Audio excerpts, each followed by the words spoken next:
Is jy gelukkig? Dink gou 'n bietjie.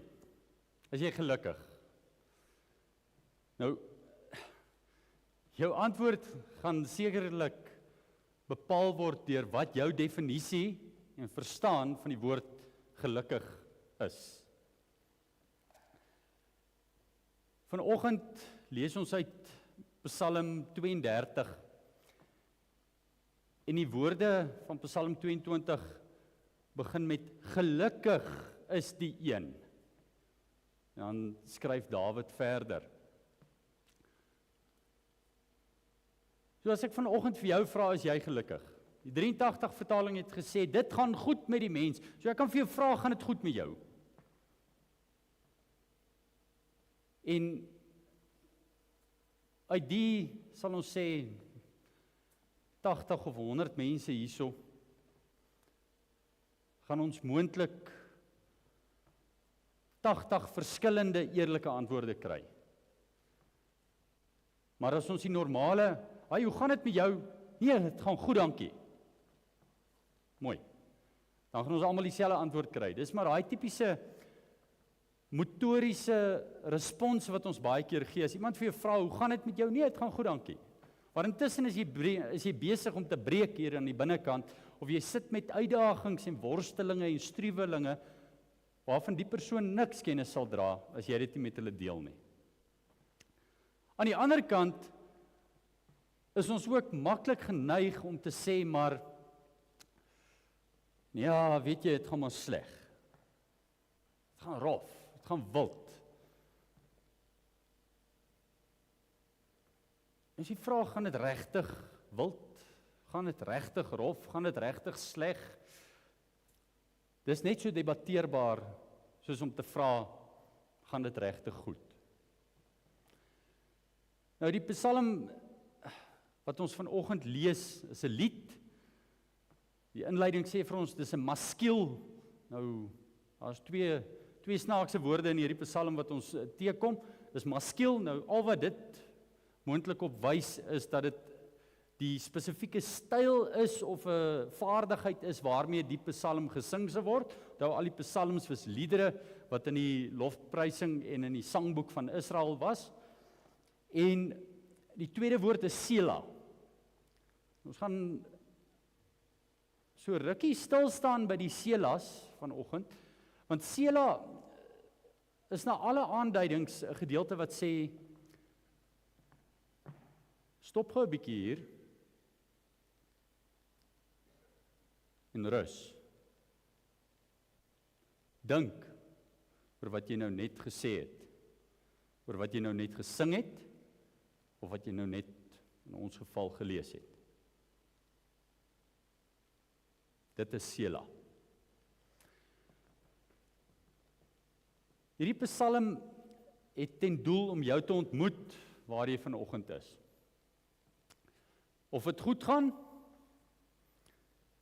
en of dit sleg gaan, en of dit sleg gaan as gevolg van jou eie toedoen, en of dit sleg gaan as gevolg van iemand anders se toedoen, of omstandighede buite jou beheer. Maar hierdie Psalm het ten doel om jou te kom ontmoet, daar waar jy vanoggend is. Jy gaan jouself iewers raak sien en raak lees in hierdie Psalm. Miskien het jy nou al klaar gedagtes of idees waar jy inpas aan die hand van die kort inleiding wat ek nou al gegee het. Maar wees versigtig om jouself nie net te vinnig in 'n kategorie te plaas en te sê, hier staan ek en ek is gelukkig nie. Laat die Psalm toe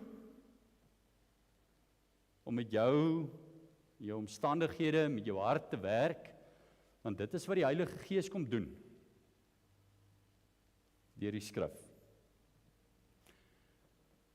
Net op so 'n ligte noot, ek onthou in 'n 4x4 tydskrif het ek destyds gelees van 'n ou wat sy oliesamp van sy kar, hy het besluit, hy moet gou voor sy reis die maandag, moet hy die Saterdag namiddag gou sy olie net vervang.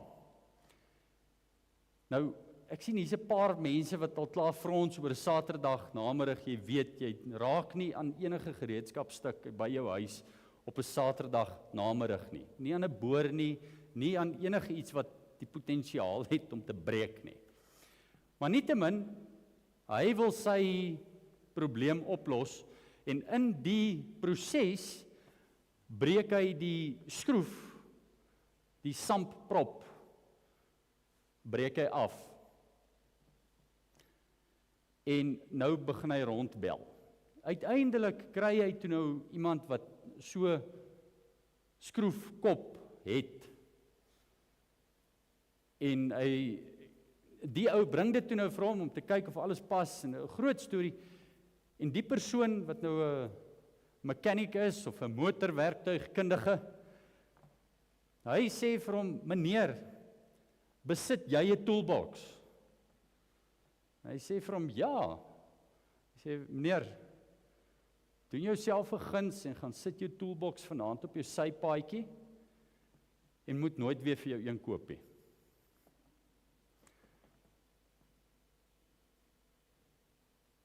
Daar's miskien 'n lyn deur te trek na die Psalm toe, omdat ons gaan sien wat gebeur wanneer ons eie probleme probeer uitsort op ons eie terme. Julle, kom ons bid saam voordat ons saam lees.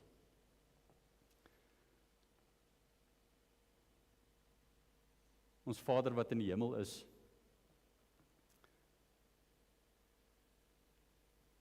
om so saam te wees met medegelowiges.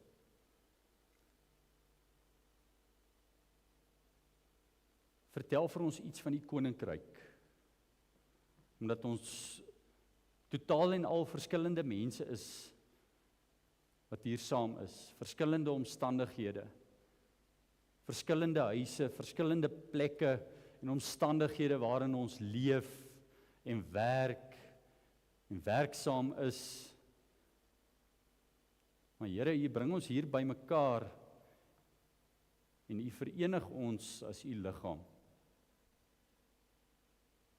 En wanneer ons ook dink aan die groter prentjie dat dit nie net hier in Pionierspark en Windhoek is waar ons vanoggend saam is nie, maar dat daar verskeie van ons families en familielede oor die stad heen vergader en oor die wêreld heen vergader. Dan voel ons partykeer 'n bietjie klein. Want ons is deel van iets veel groter as wat ons ooit kan begryp. Here, maak ons deel van die koninkryk op 'n unieke en besondere wyse. Spreek deur die skrif, werk deur die Heilige Gees in ons elkeen se harte vanoggend. Sodat alles wat hier gesing word, alles wat hier gedink word, alles wat hier gesê word en gelees word, U sal verheerlik en tot U eer sal strek. Ons loof U, want U is oneindig groot. Ons eer U, dat U met ons bemoeienis maak, al verdien ons dit glad nie. Dankie dat U hier is. Amen.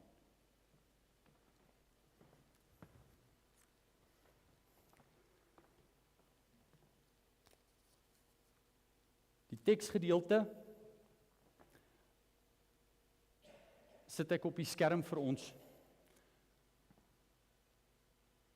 Maar voordat ons begin lees, wil ek net sê, stem jou oog of stem jou oor om uit te kyk vir die teenoorgesteldes wat Dawid vir ons in hierdie lied oplyn. Sien in jou gedagtes as te ware hoe Dawid jou aan die hand vat, met jou stap en vir jou sê, aan hierdie kant is goed wat bedek is. En aan hierdie kant is goed wat onbedek is.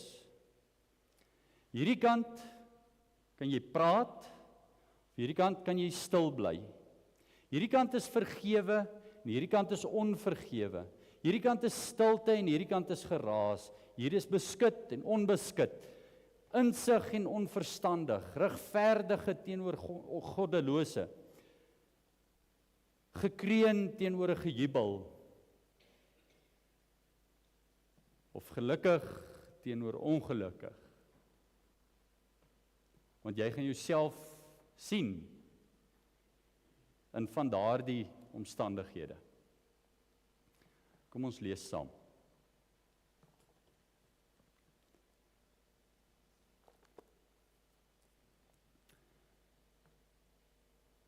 Van Dawid, 'n maskiel. Gelukkig is die een wie se oortreding vergewe, wie se sonde bedek is. Gelukkig is die mens vir wie die Here sonde skuld nie toereken nie, en in wie se gees geen bedrog is nie. Toe ek stil gebly het my gebeente broos geword. Onder my gekreun die hele dag. Ja, dag en nag was u hand swaar op my. My lewenskrag het weggekwyn, soos in die hitte van die somer. My sonde het ek teenoor u erken. My sonde skuld het ek nie bedek nie. Ek het gedink ek wil my oortredings teenoor die Here bely, en u het my sonde skuld vergewe. Sela. Dit is waarom elke getroue volgeling tot u moet bid, terwyl die geleentheid daar is. Die geluid van 'n groot watervloed sal hom nie bereik nie. U bied vir my beskutting. U vrywaar my van nood. Met jubelkrete van bevryding omring u my. Sela. Ek wil jou insig gee. Ek wil jou die pad leer wat jy moet loop. Ek wil jou raad gee. My oog oor jou hou. Moet julle nie soos 'n perd, soos 'n muil sonder verstand gedra nie. Met 'n toom en stang moet sy krag betuil word. Anders bly hy nie by jou nie.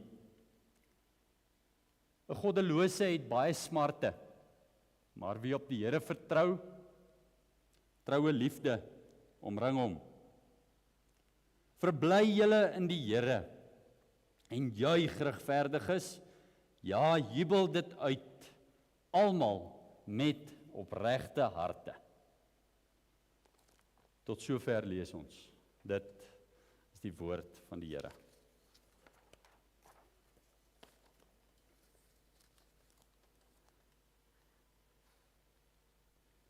Gelukkig, regtig.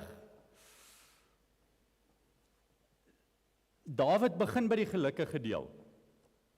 En dan spring hy na 'n moeilike deel. Nou jy moet nou verstaan dat Dawid hierdie Psalm geskryf het in retrospeksie. Hy kyk terug. Hy praat uit sy ervaring uit.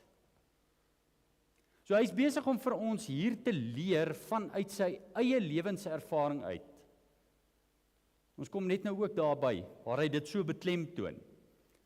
Maar die gelukkig is waar hy begin.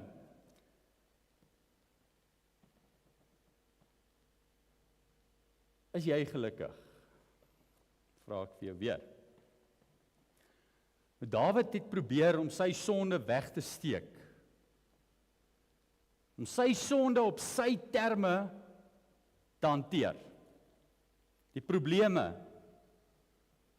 waarmee hy sit, het hy op sy terme, op sy manier probeer wegkry. En wat maak hy? Hy bly stil. Sê niks, dan is daar niks. Het julle daai gesegde al gehoor? Natuurlik. Sê niks, dan is daar niks. En hy kom agter, hy voel nie lekker nie. Hy voel dit in sy lyf. Ken julle stres? Hy nie kan slaap nie, lê wakker in die nag, word wakker in 'n koue angs, sweet, hartklopings, bloeddruk, al daai goed. En dis wat Dawid oorkom. Sy liggaam raak siek en broos, en hy word swak. En ons weet nie hoe lank hierdie geduur het nie. As jy nou ooit so gevoel het, dan sal jy ook seker vir my kan sê, ek sal vir jou dieselfde kan sê, dat dit gewoonlik nie iets is wat net vir 'n dag daar is nie. Dis 'n ding wat so broei, oor 'n tyd lank heen, wat hierdie bekommernis of sonde aan jou knaag en besig is om jou te verteer stukkie vir stukkie. En dan teen die tyd wat jy sukkel om te slaap en teen die tyd wat jy sukkel om gesond te voel, dan daai ding vir jou al redelik ver. Maar, sê Dawid vir ons, hy kom op 'n punt wat hy besluit, hy gaan nie meer sy sonde bedek nie. Hy gaan sy sonde teenoor die Here bely. Daar is mense wat nou spekuleer en sê, hierdie kon nou ook moontlik aan die hand van sy sonde gewees het, wat hy met Batseba oorspel gepleeg het, en vir Uria laat vermoor het. Maar dit maak nie saak nie, Dawid het genoeg krisisse in sy lewe gehad, waarvan ons moontlik kan kies, waar sy sonde of sy moeilikheid hom sou inhaal, op so 'n manier. Nou in kontras met die langdurigheid of hierdie onsekere tyd van hoe lank het hierdie sonde en hierdie onsekerheid en bekommernis en kwale en probleme aan hom gevreet, in kontras daarmee, sê hy, toe hy sy sonde bely het, daai vergifnis oombliklik plaasgevind.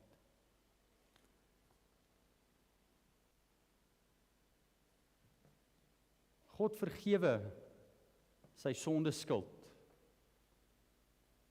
Nou kan jy vra, maar het God dit nie dalk al reeds vergewe en is daai vergifnis besef eintlik die ding wat die verandering bring? Ek los dit vir jou om 'n bietjie te gaan dink oor. Te besef dat Christus vir jou sondes, vir jou oortredinge, vir jou bekommernisse gesterf het.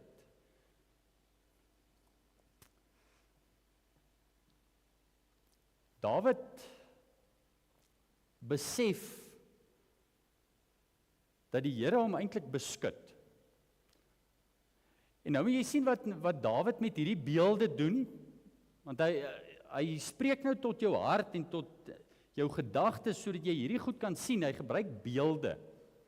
Hy praat nou eers van die sonde wat hy self probeer bedek het, en nou het hy dit voor die Here ontbloot. Wat doen die Here? Die Here bedek dit. Die Here bedek daai sondes. Die Here neem dit weg. Hy was broos, en hy was swak gewees. En wat gebeur nou? Nou besef hy, maar hy is binne die Here se beskutting. Waar die Here se hand eers swaar op hom gerus het, ervaar hy nou die Here se beskutting. Dis nie die Here se hand wat swaar op hom rus nie, dis die Here se hand wat hom toevou en hom beskerm. Dawid sien die uitkoms wat die Here bied in hopelose situasies. Nou wonder ek sien nou nie veel van die kinders hierso nie, maar as ek nou, julle groot mense sal dalk ook onthou, nou hoop ek dit werk, anders gaan ons dit 3 keer moet doen, maar kom ons kyk, as ek so maak, wie van julle kan onthou? Dis 'n reuse probleem, dankie. So kom ons probeer dit, as ek so wys, dan sê julle, dis 'n reuse probleem. Nou is hy. 2 weke gelede se kinderdiens. Ons het gesien van al daai reuse probleme. Wat was die antwoord elke keer op die reuse probleem gewees. Maar God het 'n plan. Kom ons sê dit daarom ook 2 keer, anders het ons nou die ander een. God het 'n plan. Dawid kom tot daai besef. En nou beweeg Dawid 'n bietjie verder. Hy spring nou weer terug na die inleiding van die Psalm toe. Hy sê, as te ware, ek het hierdie Psalm begin deur te sê, gelukkig is die een. En jy sou nou dalk met my kon stry daaroor. Maar ek wil jou leer. Jy moet nou luister na my, en hierdie is nou my parafrase van wat Dawid sê. Luister na my, ek praat uit ervaring uit. Ek het my kop genoeg gestamp en ek genoeg seer gekry. Luister, jy moet nou nie vir jou halstarrig hou en moeilik hou nie. Moenie wees soos 'n perd of 'n donkie wat 'n ding in sy bek moet kry om beteel te word sodat hy op die regte rigting gestuur kan word, hè. Luister en word geleer.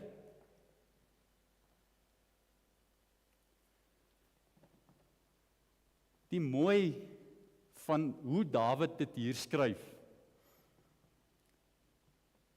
is die feit dat hy dit in 'n onduidelike manier stel, dat jy nie dadelik kan agterkom of duidelik kan agterkom, maar is dit nou die Here wat hier praat, of is dit nou Dawid wat met ons praat? Is dit die Here wat sê, maar ek wil jou leer.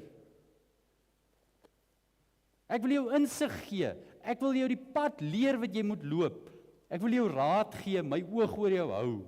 Moet julle nie soos 'n perd, soos 'n muil sonder verstand gedra nie.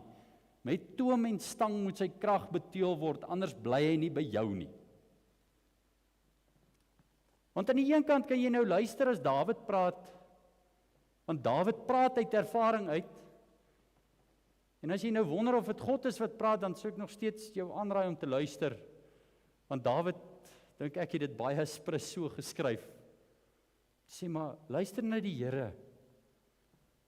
Moenie dat sy hand swaar op jou moet rus,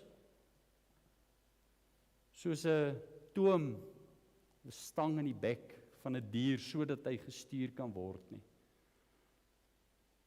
Want Dawid kom by die punt wat hy ook sien, maar hierdie moeilike goed, hierdie broosheid, hierdie gebrokenheid wat hy ervaar het, die Here se hand wat swaar op hom gerus het ten doel gehad om hom by die punt uit te bring waar hy kan sê, Here, ek probeer nie my sonde mee hier wegsteek nie. Hier is dit.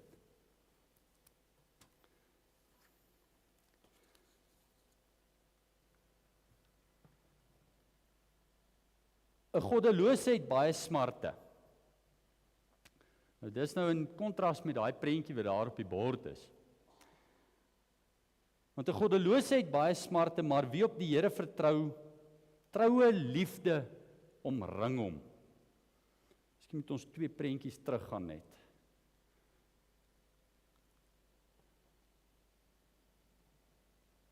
Die vers sit vir ons 'n ongemaklike spieël voor ons op. Veral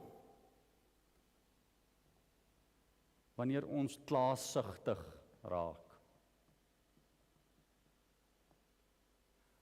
Wat is die getuienis wat jy uitdra as jy die hele tyd kla, terwyl jy eintlik gelukkig is?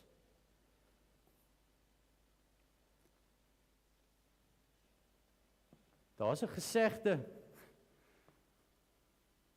wat ek tot my eie spyt ook al baie gebruik het vir selfregverdiging, en dit sê 'n pessimis is net 'n optimis met ervaring.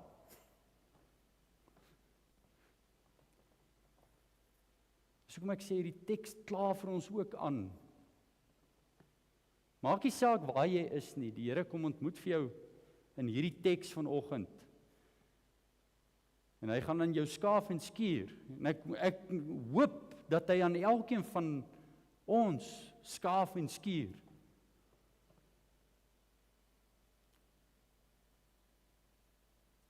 getuig ons woorde, ons dade, ons gesindheid van die genade wat ons ontvang. Getuig ons lewens van dankbaarheid. Ek vermoed, ons definisie van gelukkigheid moet weer gekalibreer word. Dat ons besef wat dit is om gelukkig te wees, nie in wêreldse terme nie, maar in God se terme. Ons het op die gemeentekamp daaroor gepraat, oor ons definisie van liefde het dieselfde probleem. Want die wêreld kom gee vir ons 'n klomp definisies en verwronge idees van liefde. Dieselfde glo ek is waar van gelukkigheid.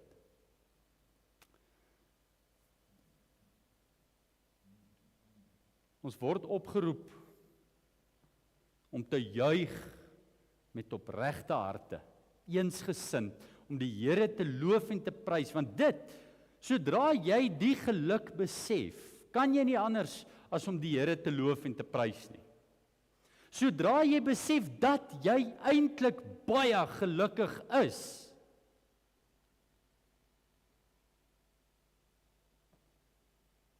dan is jy nie met 'n ander keuse gelaat as om die Here te loof en te prys en te dank daarvoor nie. Dit gebeur. En as dit nie gebeur nie, moet jy jouself vra of jy regtig besef wat dit is om gelukkig te wees.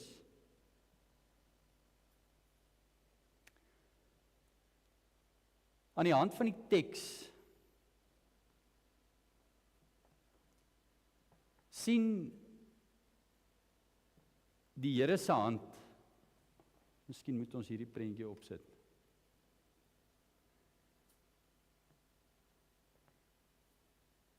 Sien Dawid se hand om jou uit te nooi om gelukkig te wees. En dan sien jy die Here se hand. As jy jou oë toemaak en jy dink aan Jesus se hande. Die hande wat sê, kom na my toe, almal wat moeg en oorlaai is. Jy kom tot die besef, dat daai merke in sy hande, daar is vir jou, sodat hy jou sonde kon bedek. Sodat jy ook gelukkig kan wees. Sodat jy ook as deel van die vrug van die Gees, liefde, vreugde, vrede, geduld, vriendelikheid, getrouheid, goedhartigheid, nederigheid en selfbeheersing kan hê as geskenk kan ontvang. Waar staan jy tussen al hierdie teenoorgesteldes, gelukkig of ongelukkig? Praat jy of bly jy stil? Is jou sonde bedek of jou sonde onbedek? Probeer jy dit wegsteek of gee jy dit vir die Here? Is jy vergewe of onvergewe?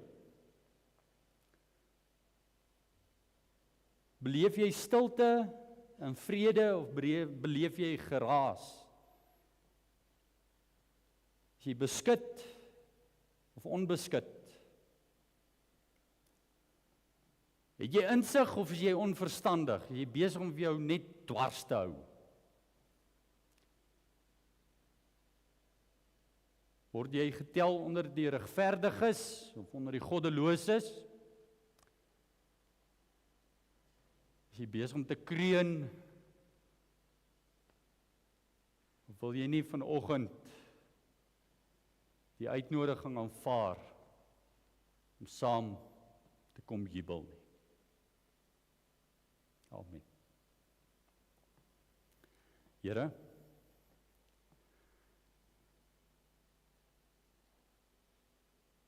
U buig U tot ons neer. U sien ons diepste nood. U kom haal ons daar uit die diep waters uit van ons probleme en ons moeilikheid. En U kom red ons. En voordat ons dink ons moeilikheid en probleme is alles aards, dat ons dieper gaan krap en besef dat ons moeilikheid en probleme in die eerste plek sonde is. Dat sonde ons grootste moeilikheid en probleem is. Dat dit 'n reuse probleem is. Here, dankie dat U 'n plan het. Dankie vir U raadsplan en die verlossingswerk wat U deur Christus gebring het. Bemoedig ons asseblief, Here. Help ons om ons sondes voor U bloot te lê. U sien dit in elk geval. Help ons om daarmee te breek. Maak ons nuut. Maak ons skoon. Maak ons rein. Sodat ons U beelddraers hier op aarde kan wees en kan getuig van die gelukkigheid en die vreugde wat daar is in U hand, in U koninkryk, as deel van U familie. Dankie dat ons gelukkig kan wees, Here. Amen. Ons gaan nou 2 liedere saam sing en daarna sal die dankoffers opgeneem word. So as ek net die res van die musiekouens kan vra om vorentoe te kom asseblief.